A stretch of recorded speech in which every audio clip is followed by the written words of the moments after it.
Olá, este é o Poder Entrevista. Eu sou o Guilherme Waltenberg e vou entrevistar o presidente da BDI, que é a Agência Brasileira de Desenvolvimento Industrial, Ricardo Capelli. Capelli tem 52 anos e antes da BDI foi interventor federal na segurança pública do Distrito Federal depois dos ataques de 8 de janeiro. E também foi secretário executivo do Ministério da Justiça. Presidente, muito obrigado pela entrevista. Obrigado, Guilherme. É um prazer conversar com você. Eu agradeço também a todos os web espectadores que assistem a este programa. Essa entrevista está sendo gravada no estúdio do Poder 360 em Brasília, em 24 de julho de 2024. E para ficar sempre bem informado, você já sabe, inscreva-se no canal do Poder 360, ative as notificações e não perca nenhuma informação relevante. Eu começo a entrevista perguntando: presidente, a BDI, segundo o Ministério do Desenvolvimento, Indústria e Comércio Exterior, está preparando alguns dos critérios de acompanhamento e monitoramento das metas industriais lançadas no NIB, que é o programa com o nome Nova Indústria Brasil. Como está o processo? O senhor consegue antecipar alguns pontos desse monitoramento que vocês pretendem fazer? Veja, a Nova Indústria Brasil é uma política bastante ampla e que envolve um conjunto de iniciativas. Envolve, por exemplo, o Plano Mais Produção, o P+P, que são cerca de 300 bilhões de reais concentrados no BNDES, na FINEP, na Embrapi. Eu tive recentemente no Banco do Nordeste com o presidente Paulo Câmara. O Banco do Nordeste também está se integrando a esse esforço. Já tem uma ideia de quanto que eles podem contribuir nesse financiamento da base industrial brasileira? Veja, eles estão acabando de formular a entrada do Banco do Nordeste nesse processo. Mas será na casa, eu creio, de algumas dezenas de bilhões também. O P+P são cerca de 300 bilhões, a maior parte disso é crédito a juros de mercado, TLP, uma parte disso menor para inovação, com TR, com juros mais baixos. Mas o Nova Indústria Brasil não é só o P+P. Você tem dentro da nova política industrial um conjunto de outras iniciativas que envolvem, por exemplo, o Mover, o Mobilidade Verde, são 19,8 bi até 2028 na indústria automotiva, isso centralmente em P&D, incentivos para P&D, para a transição energética dos veículos nacionais. Isso estimulou, por exemplo, a Anfávia a anunciar investimentos de 130 bilhões da indústria automotiva no Brasil. Então você tem o Mover, você tem a depreciação acelerada, que são umas 3,8 bilhões de reais. Na depreciação acelerada, para você ter uma ideia, a média de idade, de tempo das máquinas, dos equipamentos nas indústrias brasileiras é de 14 anos. É muito tempo, Guilherme. Com a tecnologia hoje, esse parque está se renovando muito rapidamente e com a depreciação acelerada, a mensagem enviada pelo governo, aprovada, com o esforço do Congresso Nacional e sancionada pelo presidente Lula, as indústrias vão poder comprar máquinas e equipamentos e abater isso em 2 anos. Então isso acelera muito a troca, isso moderniza as nossas indústrias, isso traz mais competitividade, produtividade. Isso também mobiliza a indústria de máquinas e equipamentos, que vão ter que produzir máquinas e equipamentos para a nossa indústria nacional. Então veja, são um conjunto, envolve também o Nova Indústria Brasil, ajustes em políticas tarifárias de importação. A gente recentemente, por exemplo, fez um ajuste na questão da importação de alguns produtos relacionados ao aço.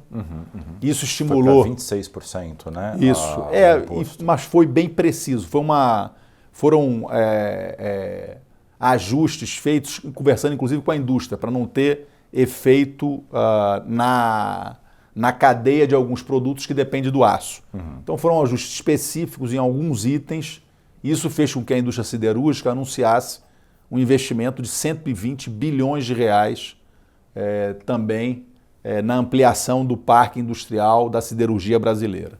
Então veja, o Nova Indústria Brasil são um conjunto de medidas. Dentro dele também tem um programa, tem o B+P, o Brasil Mais Produtivo. Então a gente tem o P+P, o Plano Mais Produção, 300 bilhões, e tem o Brasil Mais Produtivo. O B mais P são recursos para atender 200 mil empresas, pequenas, médias e microempresas, sendo que são 93 mil atendimentos presenciais, com foco na digitalização e no aumento da produtividade. Consultoria com o Sebrae, com o Senai, com apoio da BDI, com o MIDIC, com união de esforços.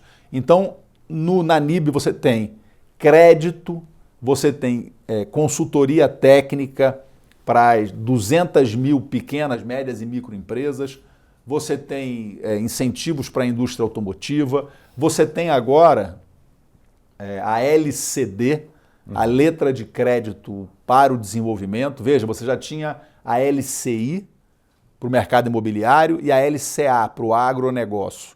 Agora você tem a letra de crédito do desenvolvimento para a indústria. São mais 10 bilhões de reais. O que a gente está fazendo na BDI? A gente está, nesse momento, colhendo os dados.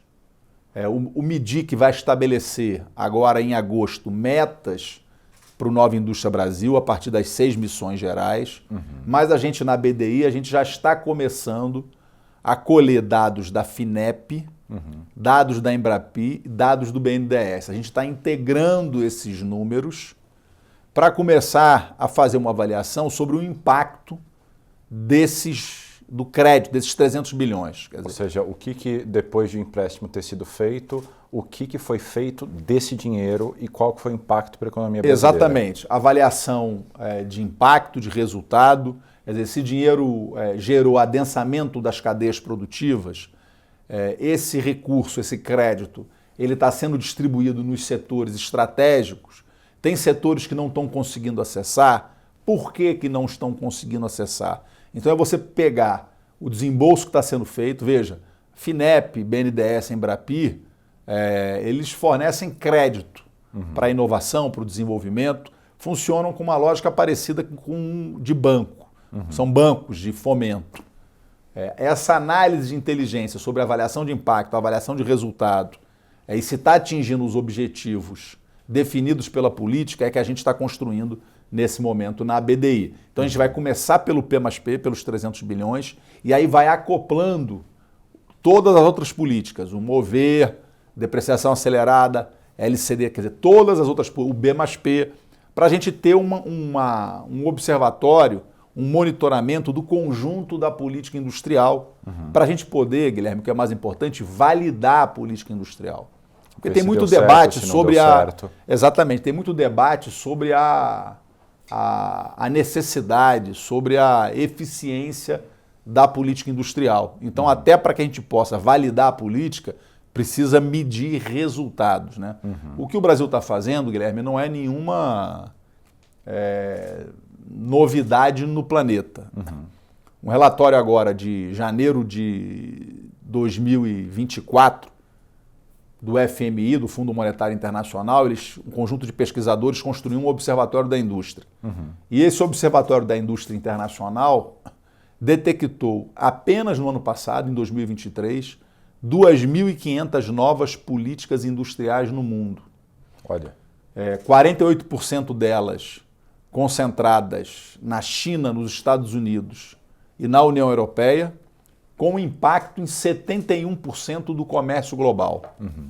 Então o mundo está fazendo política industrial a partir de alguns vetores centrais. 3 vetores centrais, eu diria, né, que está gerando a reorganização das cadeias de suprimento globais. Estão gerando. Primeiro, a pandemia, a Covid, deixou claro gaps na cadeia de suprimento globais, dependências muito grandes de alguns países. E isso os países estão procurando equalizar agora, equilibrar, para não ter dependência muito grande da cadeia de suprimentos globais. A segunda questão que está gerando essa reorganização no mundo é a necessidade da transição energética. A gente está vendo o que aconteceu no Rio Grande do Sul, é absolutamente inaceitável que a gente continue jogando gases poluentes na atmosfera, subindo a temperatura e gerando eventos climáticos extremos. Então esse é um terceiro vetor, a necessidade de transição energética. Segundo vetor. E o terceiro vetor são as tensões geopolíticas crescentes. Né? A gente está vendo a guerra agora da Ucrânia e o impacto disso na indústria europeia, principalmente na Alemanha, com a Rússia fechando o gás, Stream, né? fechando, quer dizer, reagindo às sanções que sofreu da União Europeia,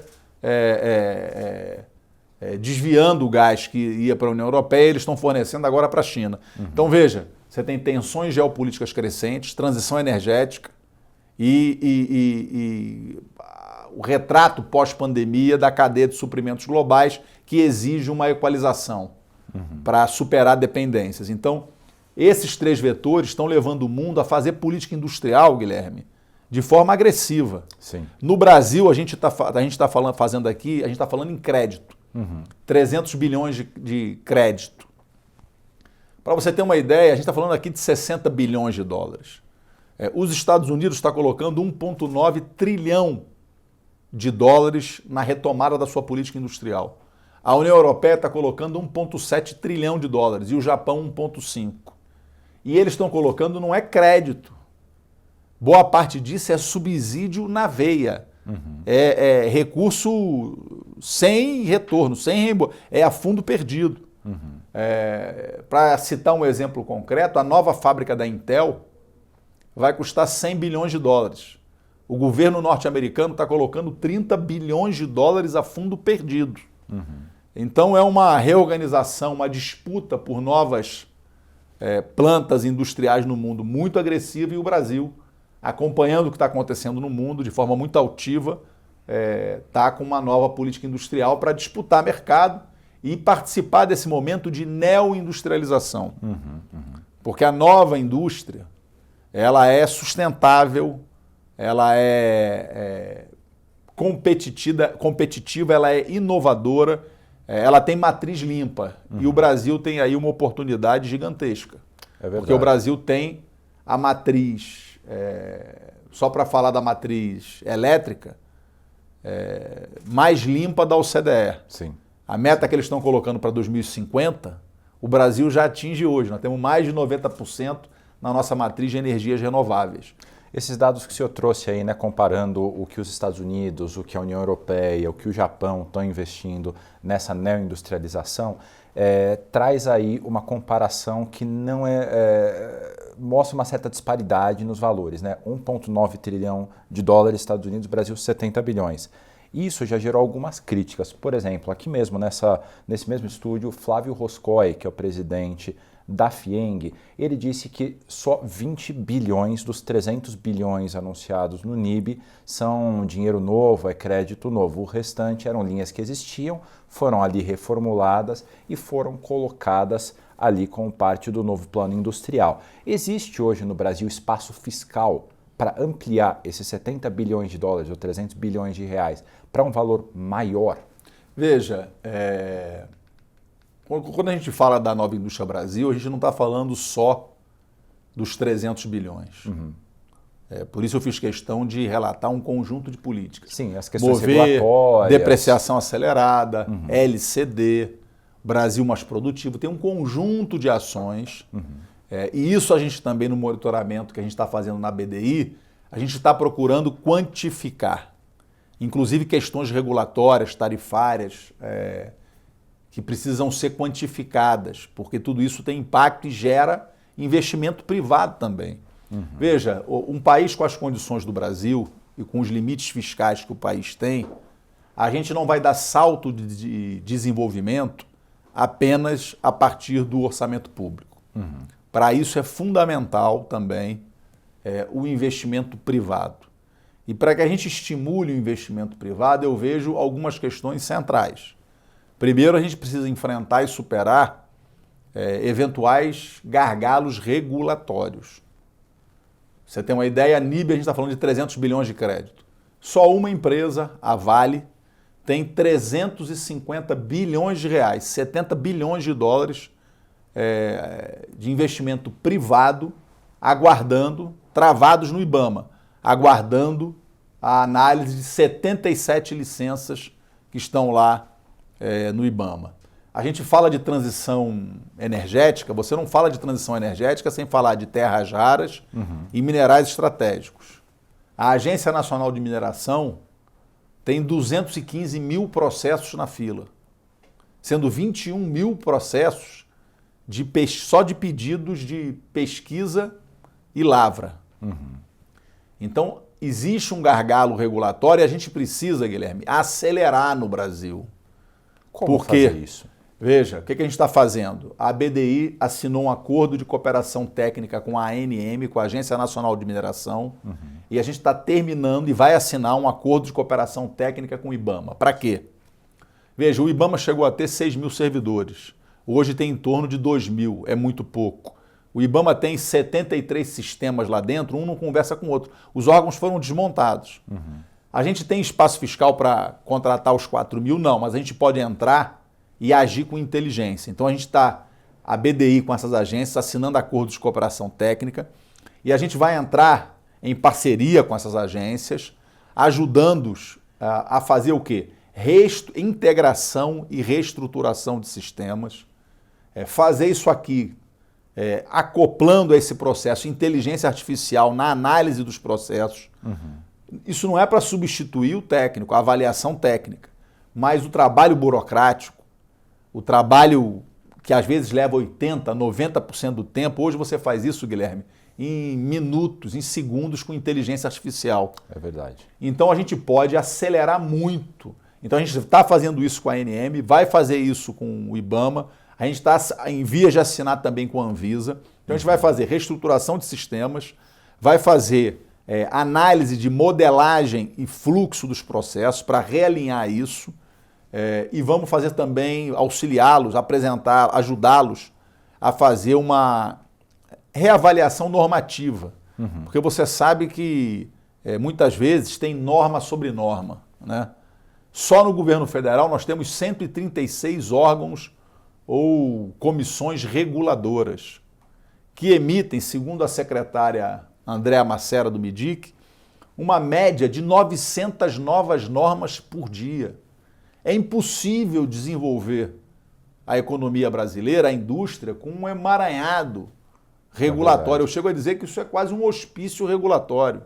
É impossível. E veja, se para o investidor brasileiro é difícil, imagina para o investidor estrangeiro chegar aqui e ver um emaranhado. Então a BDI concretamente está estabelecendo parceria com essas agências para poder ajudar essas agências a destravar esses processos. Então eu vejo o ambiente regulatório é uma questão central para destravar investimento privado. Não depende necessariamente de espaço fiscal, é uma questão muito mais operacional do que de você colocar dinheiro, né? Gestão. Claro que sempre tem algum dinheiro para contratar software de inteligência artificial, sempre precisa de algum dinheiro, mas não é muito dinheiro.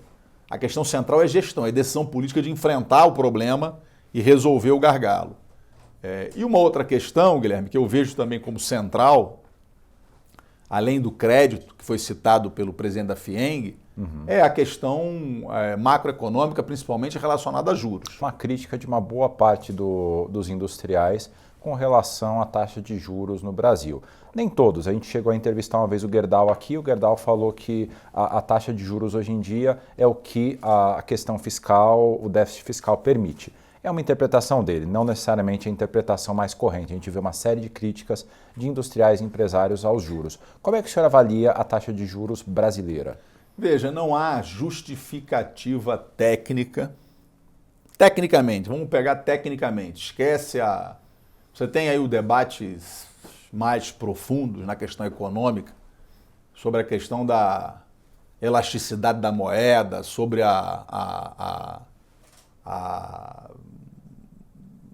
o impacto da questão monetária no fiscal, enfim, eu não quero nem entrar nesse debate. Vamos pegar, Guilherme, pela questão técnica básica. O que justifica o Brasil ter a segunda maior taxa de juros do planeta?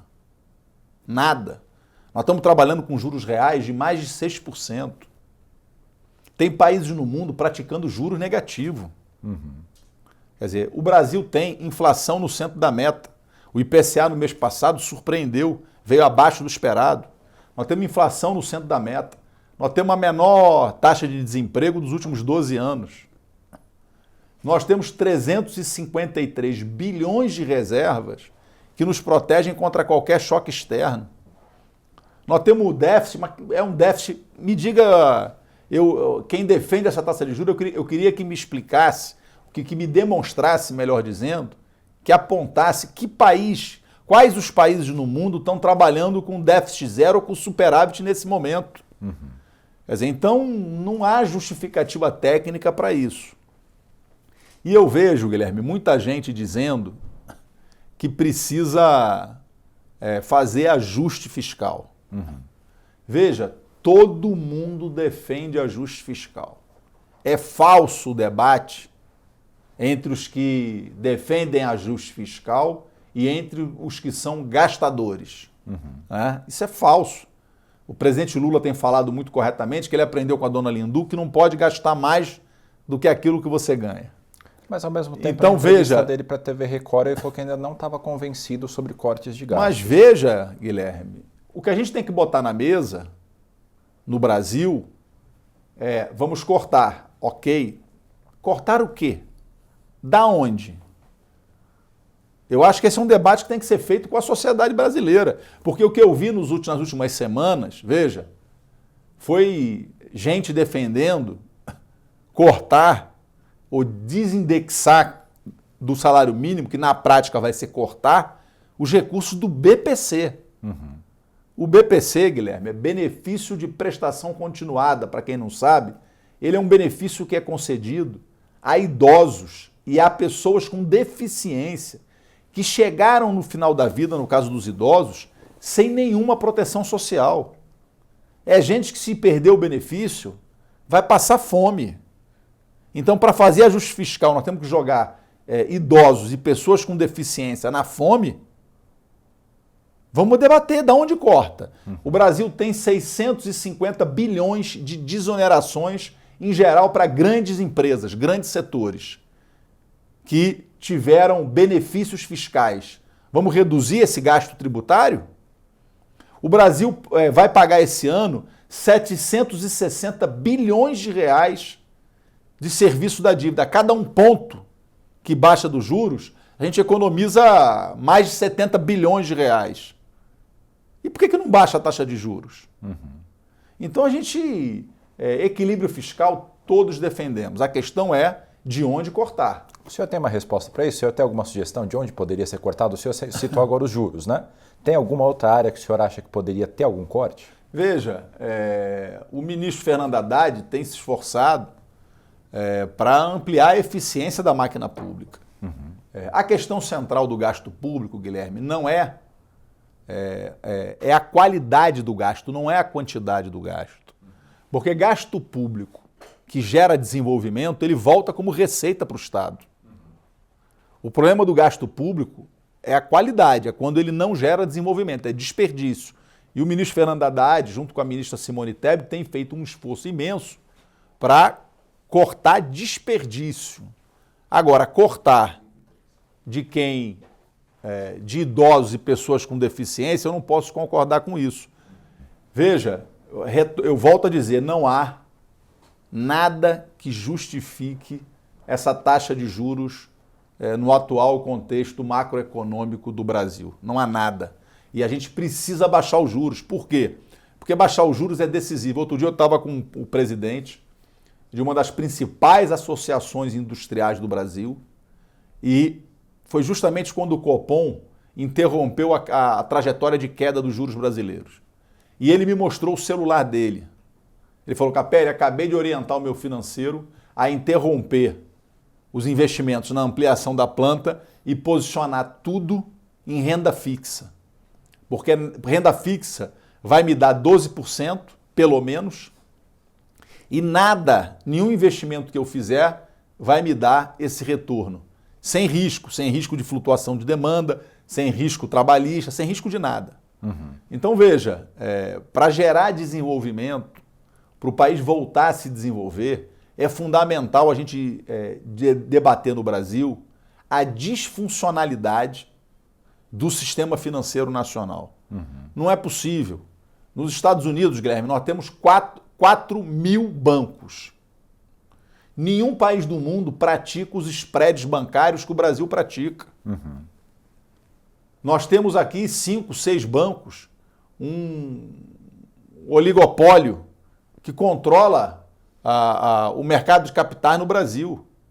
Isso é um veneno para a economia nacional, com juros absurdos e com spreads inaceitáveis. O que aconteceu no Brasil é que a gente institucionalizou, oficializou a agiotagem no Brasil. Não é possível você falar de produção, de desenvolvimento, de indústria, quando você ganha muito mais dinheiro no mercado financeiro do que produzindo. É dinheiro gerando dinheiro. Sim. Então isso é inaceitável. Veja, isso é disfuncional. O sistema financeiro descolou da economia real. Entre 2011 e 2020, Guilherme, o Brasil cresceu a uma taxa de 0,6 em 10 anos. É a maior tragédia econômica da história brasileira. A década perdida, a década de 80, o Brasil cresceu uma média de 1,6. Entre 2011 e 2020 foi uma média de 0,6. É uma tragédia econômica. A economia, a produção, a indústria afundou. Veja nesses 10 anos o resultado do sistema financeiro, dos bancos no Brasil. Eles ganharam os tubos. A economia afundando e os bancos ganhando dinheiro. Quer dizer, isso é absolutamente disfuncional em qualquer economia do mundo. Então essa é uma questão central que precisa ser enfrentada. Sem você deslocar o dinheiro desse sistema para a produção, é muito difícil você dar salto no desenvolvimento da indústria no país. Presidente, a gente está chegando ao fim da nossa entrevista, mas dá tempo de uma última pergunta. O senhor agora estava falando sobre uma necessidade de um embate, né, com o sistema financeiro, e o senhor já protagonizou, vamos chamar de um embate depois do 8 de janeiro, quando o senhor se tornou um interventor federal na segurança pública do Distrito Federal. O senhor consegue fazer uma avaliação sobre o seu trabalho? O que foi o seu principal objetivo nesse meio tempo e se ele foi realizado? Veja, Guilherme, eu costumo dizer que na questão da intervenção federal do 8 de janeiro, que eu recebi um avião com a pane grave, lotado e caindo. E o meu objetivo estratégico, o meu desafio era estabilizar o avião e colocar ele em solo suavemente com todo mundo vivo. E foi isso que a gente fez em 23 dias, equilibrando, conjugando, melhor dizendo, firmeza e equilíbrio. Firmeza para fazer o que tinha que ser feito, mas ao mesmo tempo com equilíbrio, porque o nosso objetivo era estabilizar e não criar mais confusão. Sim. A gente queria estabilizar, criar um ambiente de confiança, transmitir à população brasileira que a democracia e que a segurança pública aqui no Distrito Federal estava absolutamente sob controle. Então foi um desafio imenso, ali foi um trabalho mais do que segurança pública, ali foi um trabalho de gestão de crise, muito aguda, com muitas sensibilidades, muitos atores, um aprendizado grande e que, graças a Deus, a gente conseguiu concluir com muito êxito. Chega ao final essa edição do Poder Entrevista. Em nome do jornal digital Poder 360, eu agradeço ao presidente da ABDI, Ricardo Capelli. Obrigado, Guilherme, foi um prazer. E agradeço também a todos os web espectadores que assistiram a este programa. Essa entrevista foi gravada no estúdio do Poder 360 em Brasília, em 24 de julho de 2024. E para ficar sempre bem informado, inscreva-se no canal do Poder 360, ative as notificações e não perca nenhuma informação relevante. Muito obrigado e até a próxima. Poder Monitor, a ferramenta mais completa para monitorar os 3 poderes. Acesse agora poder.cc/monitor e ganhe 30 dias grátis.